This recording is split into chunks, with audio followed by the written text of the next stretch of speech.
The Name of the Rose. Prologue. In the beginning was the Word, and the Word was the God, and the Word was God. This was beginning with the God, and duty of every faithful monk will be to repeat every day with chanting humility to one never-changing event, whose incontrovertible truth can be asserted. But we see now through a glass darkly, and the truth, before it's revealed to all face to face, we see in fragments, alas, how illegible in the error of the world, so we must spell out its fateful signals, even when they seem obscure to us and as if amalgamated with a will wholly bent on. Having reached to the end of my poor sinner's life, my hearing of white, I growed old as the world does, waiting to be lost in the bottomless pit of silent and deserted divinity, sharing in the light of angelic intelligences.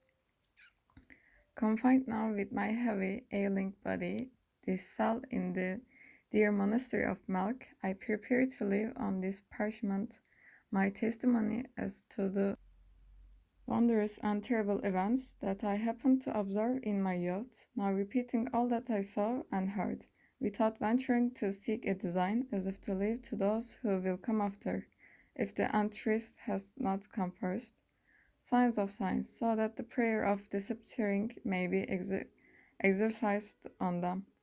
May the Lord grant me the grace to be the transparent witness of the occurrences that took place in the abbey, whose name it is only right and pious now to omit, toward the end of the year of Lord 1327, when the Emperor Louis came down into Italy to restore the dignity of the Holy Roman Empire, in keeping with the designs of all Almighty and to the confusion of the wicked usurper Simoniac and heresiarch who in Avignon brought shame on the holy name of the apostle. I refer to the sinful soul Jacques of Cahors, whom the impious refers as John 22.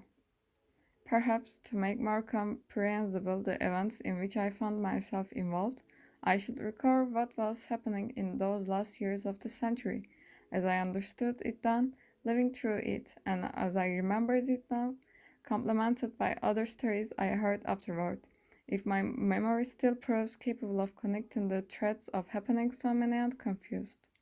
In the early years of that century, Pope Clement V had moved the apostolic see to Avignon, leaving Rome prey to the ambitions of the local overlords, and gradually the holy city of Christianity had been transformed into a circus, or into a brothel, driven by struggles among its leaders.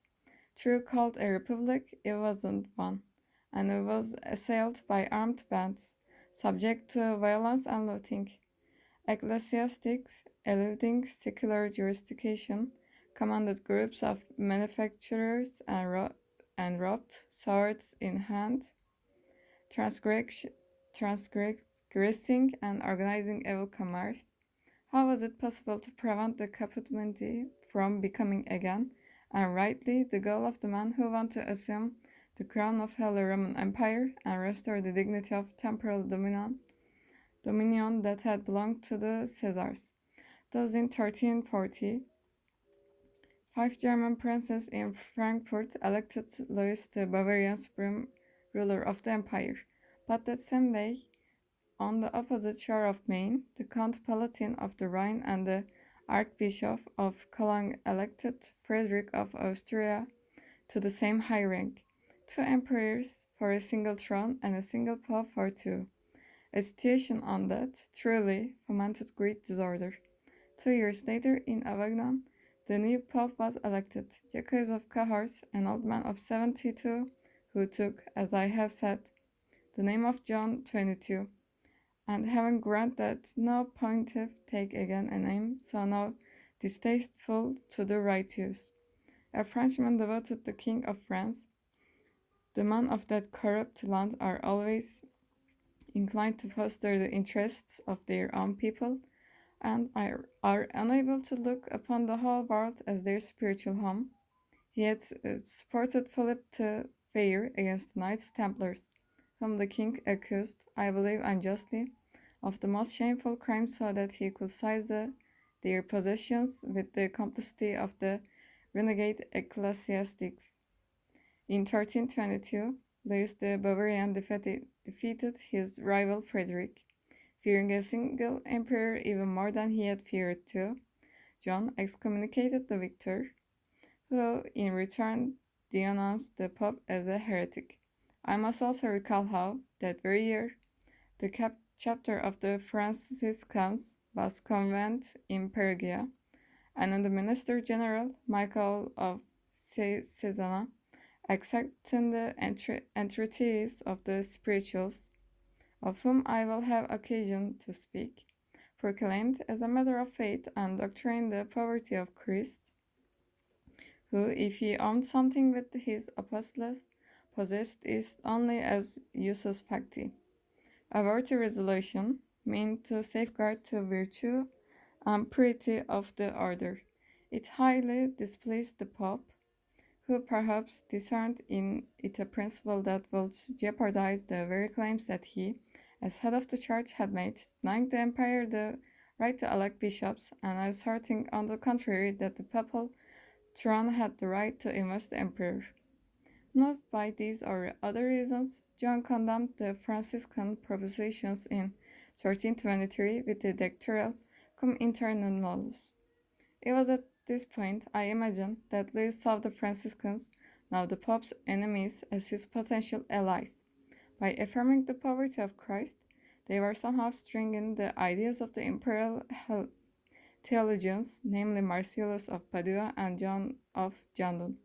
And finally, not many months before the events I'm narrating, Louis came to the arrangement with the defeated Frederick, descended into Italy, and was crowned in Milan.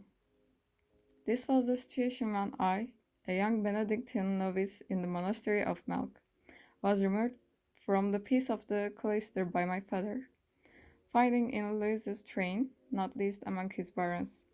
He thought it wise to take me with him so that I might know the wonders of Italy and be present when the emperor was crowned in Rome. But the see of Pisa then absorbed him in military concerns.